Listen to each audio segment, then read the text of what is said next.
Assalamualaikum warahmatullahi wabarakatuh. Kami dari kelompok 8 akan mempersembahkan sebuah cuplikan pendek mengenai salah satu prinsip TQM yang berjudul Kepemimpinan dan Kerjasama Tim. Selamat menonton!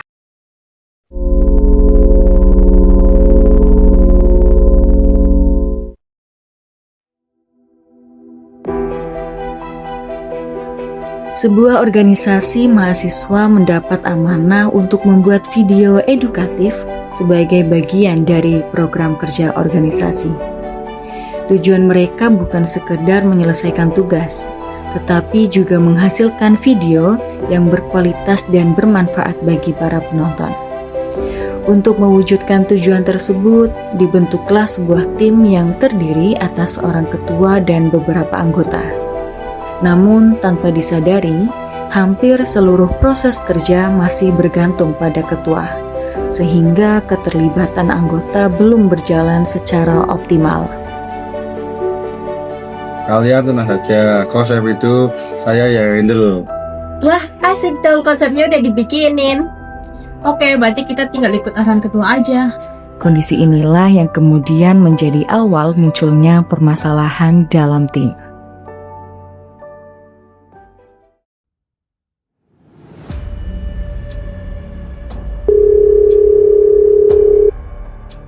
Di tengah proses pengerjaan, ketua tidak dapat menjalankan perannya karena suatu keadaan yang tidak terduga. Ini aku nelpon kok gak diangkat-angkat sih? Ih, sama loh Nit, aku juga ngechat gak dibales-bales loh.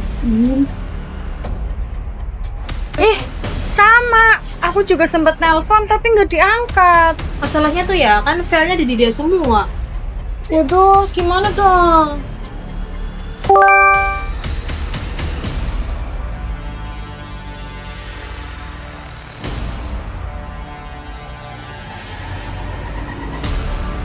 Terus gimana dong? Dari awal kita kan cuma nunggu arahan dari ketua.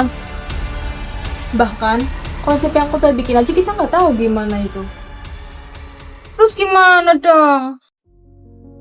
Akibatnya, proses kerja terhambat karena sebagian besar anggota masih menunggu arahan dan keputusan dari ketua.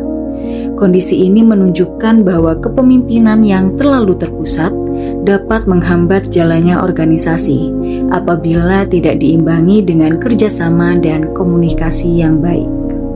Setelah melakukan evaluasi, anggota menyadari bahwa permasalahannya terjadi bukan disebabkan oleh ketidakhadiran ketua, melainkan karena kurangnya partisipasi seluruh anggota.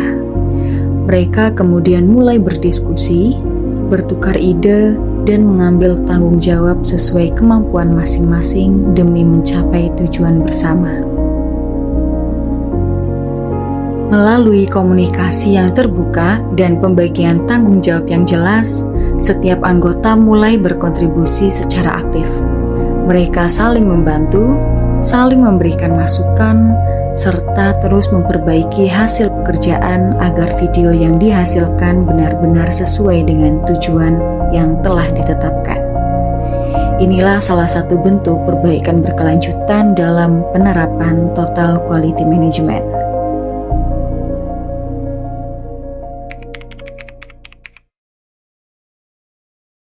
Maaf ya teman-teman, baru ikut rapat hari ini. Iya, nggak apa-apa kok. Justru kita bisa belajar dari sini. Selama ini kita juga salah, kita selalu bergantung sama kamu. Di sini juga aku salah kok.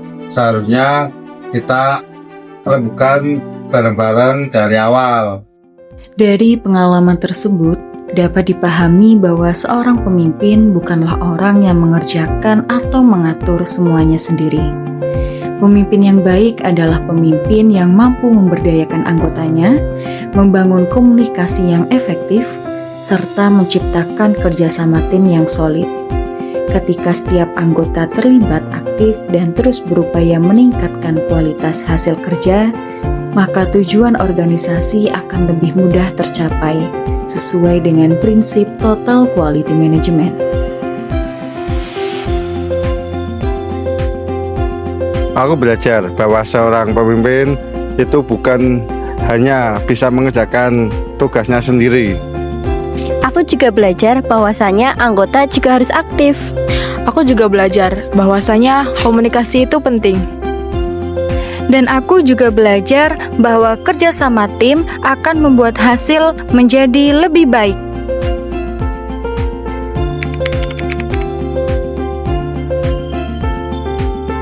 Menjadi pemimpin bukan berarti ia harus mengatur dan mengerjakan semuanya sendiri.